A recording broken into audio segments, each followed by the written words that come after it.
بسم اللہ الرحمن الرحیم۔ پیارے دوستو، ایک حافظ قرآن لڑکی پر اللہ کا دردناک اور خوفناک عذاب آیا، جسے دیکھ کے وہاں کے سبھی لوگوں کو اپنی آنکھوں پر بھروسہ نہیں ہو رہا تھا، کیونکہ ایک حافظ قرآن لڑکی پر اللہ کا عبرتناک عذاب کیوں آیا یہ کسی کو نہیں پتا تھا۔ تو آئیے جانتے ہیں کہ وہ لڑکی کیا کرتی تھی جس پر اللہ تعالیٰ کا اتنا خوفناک عذاب آیا۔ دوستو، میرے ساتھ آخر تک ضرور رہیے گا، کیونکہ یہ واقعہ بہت ہی عبرتناک اور سبق آموز ہے۔ پیارے دوستو، یہ کہانی ایک ایسی خوبصورت لڑکی کی جو کہ حافظ قرآن بھی تھی۔ اس کی خوبصورتی ایسی تھی کہ دیکھنے والے اسے دیکھ کر دنگ رہ جاتے تھے۔ لوگ کہتے تھے کہ اگر چاند بھی اس کا چہرہ دیکھ لے تو شرم سے چھپ جائے۔ اس کی پیشانی پر عبادت کی روگ اور دل میں تقویٰ کی چمک تھی۔ وہاں لڑکی نہ صرف خوبصورت تھی بلکہ اس کی شخصیت کا ہر پہلو ایسا تھا جو ہر دل کو چھو جاتا تھا۔ اس کی خوبصورتی کے چرچے گاؤں کی گلیوں سے لے کر دور دراز علاقوں تک پھیل چکے تھے۔ لوگ اس کے حسن کو دیکھ کر کہتے تھے، یہ لڑکی تو دنیا کی زینت نہیں بلکہ جنت کا تحفہ معلوم ہوتی ہے۔ لیکن اس کی پہچان اس کی خوبصورتی سے زیادہ اس کی عبادت اور نیک اعمال تھے۔ اس کی راتیں قیام اور سجدوں میں گزرتی تھی اور دن تلاوت قرآن پاک اور ذکر و اذکار میں۔ لوگ اکثر کہا کرتے تھے، حسن اگر عبادت کے لباس میں ہو تو وہاں دلوں کو اللہ کی طرف موڑ دیتا ہے۔ وہاں لڑکی تین ایسی خوبیوں کی مالک تھی جو اسے ہر کسی کو اس کی طرف کھینچتی تھی۔ وہ عبادت گزار تھی، بے مثال خوبصورت تھی اور ابھی تک کنواری تھی۔ اس کی شخصیت ہر کسی کے لیے، لیکن اس کی زندگی کا ایک ایسا پہلو تھا جو نہ صرف اسے تباہی کی طرف لے گیا بلکہ اس کی پوری پہچان کو مٹا دیا۔ اس کی عبرتناک داستان کا انجام جان کر ہر شخص حیران رہ گیا۔ ہر لڑکا اس لڑکی سے نکاح کرنے کی تمنا دل میں امید لیے بیٹھا تھا۔ لوگ کہتے تھے جو اس لڑکی کو اپنائے گا اس کا نصیب کھل جائے گا اور وہ یقیناً دنیا اور آخرت دونوں میں کامیاب انسان ہوگا۔ اس کی چال، اس کے بات کرنے کا انداز، اس کی شرم و حیا سب کو حیرانی میں ڈال دیتے تھے۔ وہ ہمیشہ اپنی نظریں جھکا کر رکھتی تھی اور اکثر کہتی تھی، آنکھوں کی پاکیزگی ضروری ہے۔ اس کی زندگی کا ہر لمحہ ایک مثال تھا۔ اس کی شخصیت ہر ایک انسان کو یہ سکھاتی تھی کہ حسن تب ہی مکمل ہوتا ہے جب اس میں تقویٰ اور عبادت کا رنگ شامل ہو۔ لوگ اس کی تعریف کرتے ہوئے کہتے تھے کہ یہ لڑکی زمین پر اللہ تعالیٰ کی رحمت کا نمونہ ہے، جس کی خوبصورتی اور نیکی کا ہر پہلو دوسروں کو قائل کر دیتا ہے۔ آخر تمام لڑکوں میں سے ایک خوش نصیب لڑکے کا نصیب جاگ اٹھا۔ وہ لڑکا بھی اللہ کا بہت ہی عبادت گزار تھا۔ وہاں لڑکا جس کی قسمت کا ستارہ چمکا، اس کے ساتھ اس خوبصورت لڑکی کا نکاح طے ہوا۔ پورے گاؤں میں خوشی کی لہر دوڑ گئی۔ ہر طرف سے مبارکباد کے پیغام آنے لگے اور ہر زبان پر ایک ہی جملہ تھا، یارو یہ تو بہت ہی خوش نصیب نکلا کہ دنیا کی سب سے حسین اور نیک لڑکی ملی۔ جب شادی کا دن آیا تو ہر آنکھ اس جوڑے کو دیکھنے کے لیے بے قرار تھی۔ دلہن خوبصورت لباس میں قرآن کی روشنی اور حسن کی چمک کے ساتھ ایسی لگ رہی تھی جیسے آسمانی حور زمین پر اتری ہو۔ دلہا خوشی اور شکر کے جذبات سے بھرپور ہر پل یہی سوچ رہا تھا کہ اللہ تعالیٰ نے اس پر کتنا بڑا کرم کیا۔ لوگ دلہے سے کہتے، تجھے اللہ نے اپنی رحمتوں سے نوازا ہے، اس لڑکی کا ملنا کسی معجزے سے کم نہیں۔ ہر شخص کہتا، تو نے تو اپنی قسمت کو پا لیا، یہ لڑکی نہ صرف خوبصورت ہے بلکہ نیک سیرت بھی ہے۔ اور ماحول کی خاموشی نے ہر چیز کو خاص بنا دیا تھا۔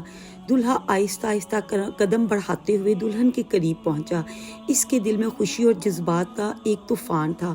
وہ اپنے آپ سے کہہ رہا تھا، جیسے آج یہ دن میری زندگی کا بہت ہی خوبصورت دن ہے، آج سے یہ میری زندگی کی ساتھی ہے، میرا سکون ہے، میرا سہارا ہے۔ دلہا اس کے قریب بیٹھا اور نرم لہجے میں بولا، اے میری شریک حیات، میں تم سے وعدہ کرتا ہوں کہ ہمیشہ تمہارا ساتھ دوں گا، تمہیں خوشی دوں گا اور تمہارے دکھوں کو اپنے دل پر سہوں گا۔ میں تمہاری عزت کروں گا اور تمہارے ماں باپ کی خدمت اسی طرح کروں گا جیسے میں اپنے والدین کی کرتا ہوں۔ زندگی کی ہر آزمائش میں ہم ساتھ رہیں گے اور تمہیں کبھی بھی اکیلا نہیں چھوڑوں گا۔ خیر، خوبصورت بیوی کے ساتھ خوبصورت لمحے گزرتے گئے۔ ان کی زندگی محبت اور سکون کا حسین سنگم بن گئی۔ ہر دن ایک نئی خوشی لے کر آتا اور شوہر ہمیشہ اپنی بیوی کو دیکھ کر دل ہی دل میں اللہ کا شکر ادا کرتا کہ اسے دنیا کی سب سے حسین اور نیک بیوی ملی ہے۔ لیکن وقت ہمیشہ ایک سا نہیں رہتا۔ زندگی کی خوشیوں میں کبھی کبھی ایسے امتحان آتے ہیں جو انسان کو اندر سے توڑ کر رکھ دیتے ہیں۔ کبھی کبھی اللہ کا سخت عذاب بھی آتا ہے اور اللہ کی طرف سے آزمائش بھی ہوتی ہے کہ میری بیوی کی زندگی میں بھی ایک ایسا وقت آیا جو ہر کسی کے لیے یقین کرنا مشکل تھا۔ اسے ایک ایسی جان لیوا بیماری نے جکڑ لیا جس سے نہ صرف اس کے جسم کو کمزور کر دیا بلکہ اس کی خوبصورتی کو بھی ختم کر دیا جو کبھی لوگوں کے لیے حیرت کا سبب ہوا کرتی تھی۔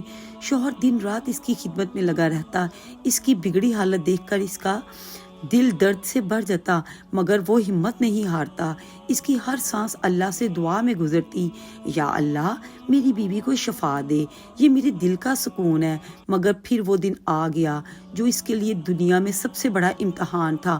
موت نے اس کی زندگی کی سب سے بڑی خوشی کو ہمیشہ کے لیے چھین لیا اور اس کی بیوی کا انتقال ہو گیا، اور وہ شوہر جس نے اپنی خوشی اس کی مسکراہٹ میں دیکھی تھی گہرے دکھ میں ڈوب گیا اور اس کی دنیا ویران ہو گئی اور ہر خوشی جیسے اس سے دور چلے گی۔ اور جب عورتیں اس کی میت کو غسل دینے لگی تو ان کے سامنے ایک عجیب و غریب واقعہ پیش آیا۔ وہ بیوی جو کبھی حسن کی مثال تھی اور جس کا حسن چاند کو بھی شرمندہ کر دیتا تھا، اس کی صورت بالکل بدل چکی تھی۔ اس کے چہرے پر ایسی سختی اور بدصورتی چھا گئی تھی کہ عورتیں اسے دیکھ کر کانپ اٹھیں۔ انہوں نے رونا شروع کر دیا اور کہنے لگی، کیا یہ وہی لڑکی ہے جو کبھی دنیا کی سب سے حسین تھی؟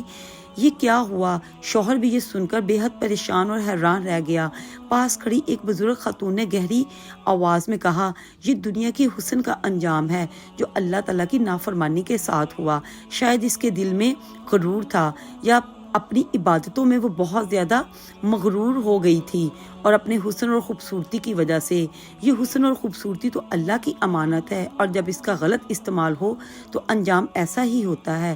جب اس کی بیوی کی میت کو غسل دے کر کفن پہنایا گیا تو گھر کے لوگ اس کی تدفین کے لیے تیار ہوئے تو پورے گاؤں اور گھر میں ایک عجیب سا ماحول چھا گیا۔ لوگ میت کو کندھوں پر اٹھانے لگے مگر جیسے ہی انہوں نے میت کو اٹھایا سب کے چہروں پر حیرانگی چھا گئی۔ میت کا وزن اتنا زیادہ تھا کہ لوگوں کو ایسا محسوس ہو رہا تھا جیسے وہ کسی بھاری پتھر یا لوہے کا بوجھ اٹھا رہے ہوں۔ جنازہ اٹھانے والے قدم قدم پر تھک کر بیٹھنے لگتے، کوئی گرتا تو کوئی سنبھلتا، لیکن بڑی مشکل سے میت کو لے کر قبرستان پہنچے مگر جیسے ہی قبر کھودی گئی وہاں منظر دیکھ کر ہر کوئی دنگ رہ گیا۔ قبر کے اندر ایک عجیب و غریب منظر تھا۔ وہاں کیڑے مکوڑے، سانپ اور بچھو اپنا منہ کھولے ہوئے ایسے بیٹھے تھے جیسے کتنے مہینوں کے بھوکے ہوں۔ شوہر اپنی بیوی کی محبت میں پوری طرح ڈوبا ہوا تھا، زمین پر گر پڑا اور بے بسی کے عالم میں کہنے لگا، یا اللہ یہ کیا ہو رہا ہے؟ میری بیوی کے ساتھ ایسا کیوں ہو رہا ہے؟ اس کے پاس کھڑے ایک بزرگ نے دھیرے سے کہا، یہ دنیا کی خوبصورتی اور گھمنڈ کا انجام ہے۔ جب انسان اپنی زندگی میں اللہ کی نافرمانی اور غرور کرے تو برباد ہوتا ہے، تو قبر میں بھی یہی انجام ہوتا ہے۔ بڑی مشکل سے لوگوں نے پہلی قبر کو بند کیا اور دوسری قبر کو کھودنا شروع کر دیا، لیکن جیسے ہی زمین کھودی گئی ہر چہرہ خوف سے سفید پڑ گیا کیونکہ دوسری قبر میں بھی وہی منظر تھا۔ کیڑے مکوڑے، سانپ، بچھو اپنا منہ کھولے بیٹھے تھے جیسے کسی بھوکے کا انتظار کر رہے ہوں۔ یہ دیکھ کر وہاں موجود ہر شخص حیرت اور خوف میں پڑ گیا۔ پھر تیسری قبر کھودی گئی اور پھر چوتھی، یہاں تک کہ 7 قبریں کھودی گئی مگر ہر قبر کا حال بالکل ویسا ہی تھا۔ لوگ گھبرا گئے اور سمجھ نہیں پا رہے تھے کہ اب کیا کریں۔ تبھی پاس کھڑے ایک بزرگ نے کہا، بھائی تم چاہے جتنی بھی قبر کھود لو، یہ کیڑے مکوڑے تمہیں ہر جگہ ملیں گے۔ یہ اللہ کی طرف سے عذاب ہے اور اس کا مطلب یہی ہے کہ اس میت کو اس قبر میں ہی دفن کر دیا جائے۔ یہ سن کر لوگوں نے کانپتے ہوئے سر ہلایا اور درد کے مارے جلدی سے میت کو دفنانے کی تیاری کرنے لگے۔ ہر شخص کے دل میں صرف ایک ہی دعا تھی، یا اللہ ہمیں ایسے انجام سے بچا لے۔ بزرگ کے ان الفاظ نے وہاں موجود ہر شخص کو جھک کر جھنجھوڑ دیا۔ ہر کوئی شخص سوچ میں پڑ گیا، لیکن بزرگ کے مشورے پر عمل کرتے ہوئے لوگوں نے تدفین کی۔ میت کو اسی حالت میں دفن کرنا بہتر ہوگا۔ سب نے اپنی آنکھیں بند کر لی جیسے وہاں اس خوفناک منظر کو دیکھنا ہی نہیں چاہتے تھے۔ بڑی جلدی میت کو قبر میں رکھا گیا، مٹی ڈالی گئی، ہر کوئی خوف کے مارے وہاں سے دور بھاگنے کی کوشش کرنے لگا۔ لوگ قبرستان سے گھر کی طرف دوڑ رہے تھے، لیکن اچانک پیچھے سے شوہر نے بلند آواز میں سب کو پکارا، اے بھاگنے والوں ٹھہرو، پہلے یہ تو جان لو میری بیوی کے قبر کے عذاب کی وجہ کیا تھی۔ آخر کون سے گناہوں نے اس کی تمام عبادتوں کو ضائع کر دیا اور اسے دنیا اور آخرت میں ذلیل اور رسوا کر دیا۔ یہ سن کر سب کے قدم ٹھہر گئے، ہر کوئی حیران اور متجسس تھا۔ سب نے پلٹ کر ایک ساتھ پوچھا بتاؤ وہ کون سے گناہ تھے جو اس نے اتنے کیے جنہوں نے اس کی دنیا کو بھی برباد کر دیا اور آخرت کو بھی تباہ کر دیا۔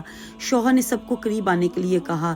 جب سب لوگ اس کے پاس جمع ہو گئے تو اس نے کہا ایسا کرو اپنی اپنی عورتوں کو بھی بلا لو تاکہ وہ بھی میری باتیں سن سکیں اور سبق حاصل کر سکیں۔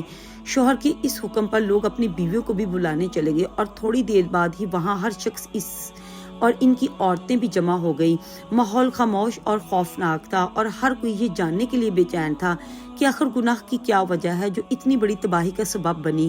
یہ بات سن کر مردوں نے اپنی بیویوں کو بلایا اور تھوڑی ہی دیر میں سب عورتیں وہاں جمع ہو گئیں۔ شوہر نے سب عورتوں اور مردوں کو مخاطب کرتے ہوئے کہا لوگوں سنو اور سمجھو، میری بیوی کی خوبصورتی، اس کی عبادت اور اس کا حسن سب جائے گا کیونکہ اس نے 5 ایسے گناہ کیے جو نہ صرف اللہ کی ناراضگی کا سبب بنے بلکہ اس کے تمام اعمال کو بھی برباد کر دیا۔ میں تم سے صرف اتنا کہوں گا کہ اپنی عورتوں سے کہو کہ چاہے کچھ بھی ہو جائے وہ اپنے شوہر کو یہ 5 جملے کبھی نہ بولیں۔ عورتوں نے فوراً کہا جلدی سے بتائیے وہاں کون سے 5 جملے ہیں جو ہم اپنے شوہروں کو نہ بولیں۔ شوہر نے گہری سانس لی اور آنسوؤں سے بھری آواز میں کہا میری بیوی کی سب سے بڑی غلطی یہ تھی کہ وہ باتوں باتوں میں مجھے میری غریبی کے تانے دیتی تھی۔ وہ ہمیشہ کہتی تھی تم غریب ہو اور میرے میکے والے امیر ہیں۔ انہوں نے میرے ساتھ ظلم کیا، مجھے تمہارے جیسے نکمے اور غریب آدمی کے ساتھ باندھ دیا۔ اس کا یہ جملہ میرے دل کی گہرائیوں تک مجھے چوٹ پہنچایا کرتا تھا۔ ہر بات میں یہ بات سن کر ٹوٹ جاتا اور عبرتناک بیوی کے شوہر کے ان الفاظ نے وہاں موجود ہر انسان کو سوچنے پر مجبور کر دیا اور شرمندگی کے عالم میں اپنے دلوں میں معافی مانگنے لگی اور سبق حاصل کرنے کی کوشش کرنے لگی۔ ماحول پر خاموشی چھا گئی اور سب کو اس کی بیوی کی ناکامیوں کا احساس ہونے لگا۔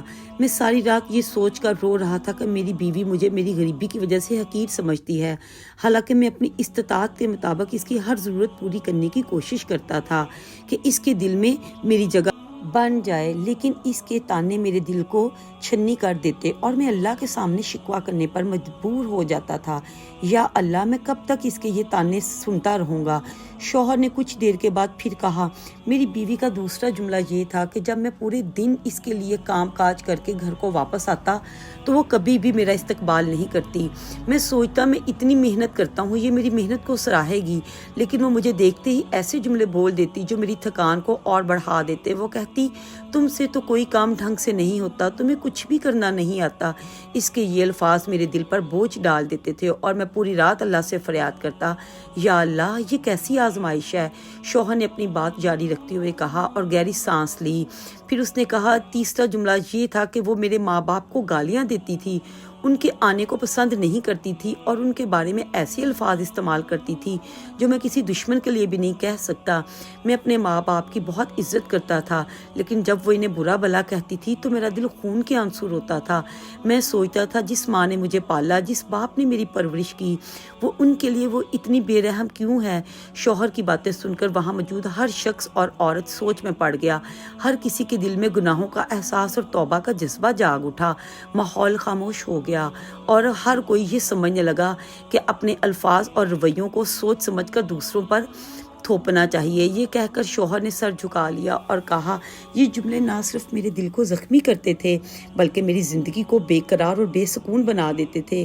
شوہر نے گہری سانس لی اور کہا میری بیوی کا چوتھا جملہ یہ تھا وہ ہر بات پر میری ناشکری کرتی تھی جو میں اس کی محبت اور محنت سے کرتا تھا۔ میں نے اس کے آرام اور خوشیوں کے لیے ہر ممکن کوشش کی لیکن وہ میرے ہر احسان کو بھول گئی۔ وہ کہتی تھی تم نے میرے لیے کیا ہی کیا تھا۔ یہ الفاظ میرے دل کو بہت زیادہ تکلیف پہنچاتے تھے۔ میری بیوی کا 5واں جملہ سب سے زیادہ تکلیف دہ تھا۔ وہ اپنے حسن پر بہت غرور کرتی تھی اور اپنے حسن پر ناز کرتی تھی۔ وہ کہتی میری خوبصورتی کی وجہ سے تم خوش قسمت ہو، ورنہ تم جیسے کے نصیب میں تو کچھ بھی نہیں آ سکتا تھا۔ لوگوں یاد رکھو تکبر اللہ تعالیٰ کی چادر ہے اور جو اس سے چادر کو کھینچنے کی کوشش کرتا ہے اللہ اسے دنیا اور آخرت میں ذلیل کر دیتا ہے۔ یہی وہ تکبر ہے جو قبر میں کیڑوں اور سانپوں کا شکار بنا دیتا ہے۔ اس کے تکبر نے اس کی عبادتوں کو ضائع کر دیا اور اس کے حسن کو بھی چھین لیا۔ شوہر کی باتیں سن کر ہر کسی کے دل میں خوف اور شرمندگی کا احساس جاگ اٹھا۔ عورتیں اپنے مال کی طرف جھانکنے لگی اور اس کے بعد شوہر نے دونوں ہاتھ اٹھائے اور رو کر دعا کی، یا اللہ ہمیں ان 5 گناہوں سے بچا، ہمیں ان الفاظ کو اپنی زبان پر لانے سے محفوظ فرما اور ہمیں تباہ ہونے سے بچا لے۔ یا اللہ ہمیں ایسی زندگی عطا فرما جو تیرے حکم کے مطابق ہو اور ہمیں ایمان کے ساتھ دنیا اور آخرت کی کامیابی نصیب ہو۔ یہ سن کر ہر شخص وہاں پر رونے لگا اور ہر ایک نے اللہ تعالیٰ سے استغفار کی اور اپنی گناہوں کی معافی مانگی۔ دوستو، آج کی ویڈیو آپ کو پسند آئی ہے تو میرے چینل کو لائک کریں، سبسکرائب کریں، میری اس ویڈیو کو دوسروں کے ساتھ شیئر کریں۔ اللہ حافظ۔